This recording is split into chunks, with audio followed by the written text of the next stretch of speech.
Oh, hey, I'm so glad you could join us in downtown Carrollton for today's Black History lesson. I was just about to ask the boys, have you ever heard of Satchmo? Is Satchmo a Bigfoot invention where Sasquatches gather around? That'd be awesome. No, it's not. Satchmo was Louis Armstrong's nickname, an incredible musician and who we're learning about today.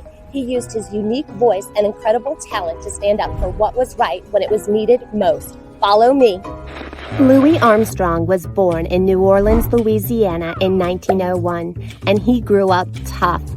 When he was only 7 years old, he went to work for a Russian family picking up junk and selling coal. He did that at 7 years old? That's my age. Isn't that too young to have a job?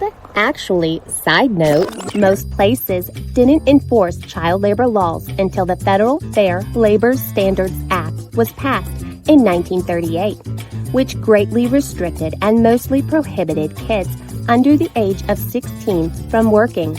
But Louis enjoyed working. Really? Yes, really. The family he worked for taught him how to sing Russian lullabies, play the tin horn, and even encouraged him to pursue his talent for music.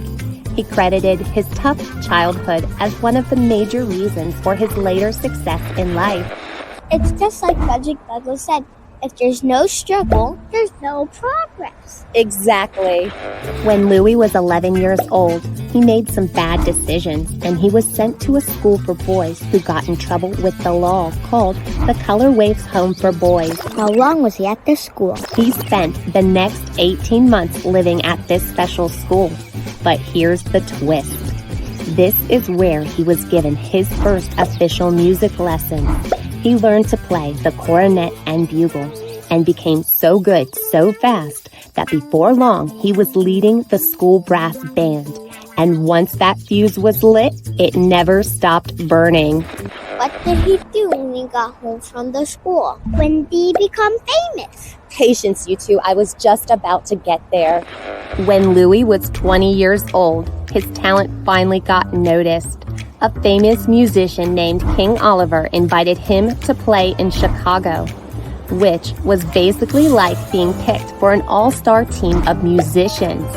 And then Louis changed music forever. How did he do that? See, before Louis Armstrong, jazz music was played so that everyone played together and played the same amount.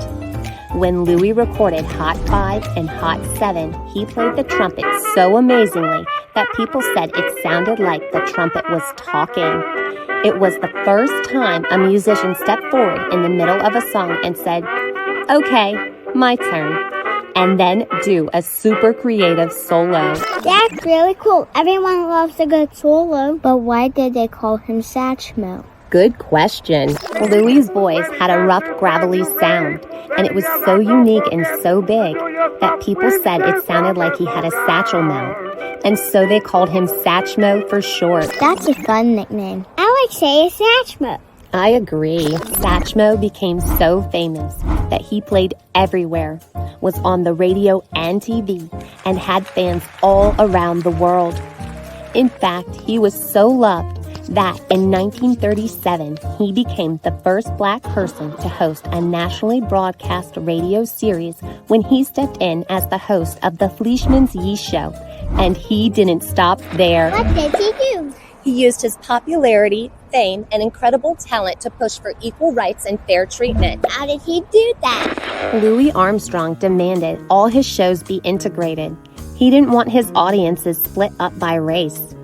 He also became an active voice against the unfair treatment of Black students in Little Rock, Arkansas, when in 1957, despite the federal government integrating schools, 9 Black students who were the first to cross the color barrier faced daily abuse and harassment while attending classes. Why do people act like that?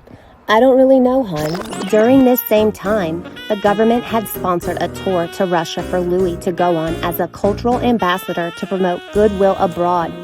He famously canceled this tour, saying, "The way they are treating my people in the South, the government can go to..." Whoa, Mom. You can't say that. Yeah, there might be kids watching. Okay, well, You get the idea. Louis Armstrong used his music to bring people together, break down barriers, and stand up for what's right. There have been many musicians, but only one Satchmo. Thank you so much for joining us for today's Black History lesson. Louis Armstrong was one cool cat. Yeah, maybe one day I'll learn how to play the trumpet and gave him a nickname too. Maybe. And if you enjoyed learning about Louis Armstrong with us, make sure to click that next video in our Black History series to learn about John Lewis, an American civil rights icon and politician known as the conscience of the Congress. Follow me.